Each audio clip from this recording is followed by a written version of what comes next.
आलसी गधे की कहानी। एक गांव में नमक का व्यापारी रहता था। उसके पास एक गधा था। व्यापारी रोज अपने गोदाम से दुकान तक नमक ले जाने के लिए गधे का इस्तेमाल किया करता था। वह नमक को बोरी में भरकर गधे की पीठ पर लाद देता और उसके साथ साथ चलता हुआ दुकान तक आता था। व्यापारी का गधा आलसी प्रवृत्ति का था।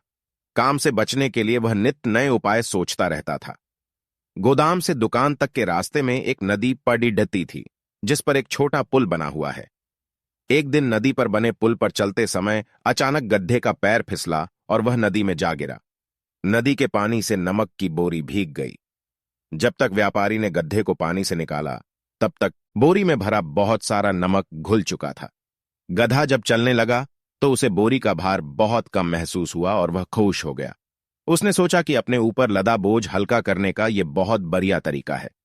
अगले दिन वह जानबूझकर नदी में गिर पड़ेगा। नमक पानी में घुल जाने से बोरी का वजन फिर कम हो गया। उसके बाद से वह हर रोज ऐसा ही करने लगा। रोज रोज गधे की यह हरकत देखकर व्यापारी उसकी चालाकी समझ गया। उसने गधे को सबक सिखाने का फैसला कर लिया और अगले दिन बोरी में नमक के स्थान पर रुई भरकर गधे की पीठ पर लाद दिया। रुई हल्की थी। इसके बाद भी आलसी गधे ने सोचा कि क्यों न रोज की तरह नदी के पानी में गिरकर इस वजन को और कम कर लिया जाए। इसलिए वह जानबूझकर नदी में गिर पड़ा। लेकिन इस बार बोरी में नमक नहीं बल्कि रुई थी। पानी में भीगकर रुई का वजन कई गुना बढ़ा गया। गधा जब उठकर चलने को हुआ तो इतने भारी बोझ से उसका बुरा हाल हो गया। उस दिन के बाद से उसने कभी आलस न करने का निर्णय किया। सीख 8।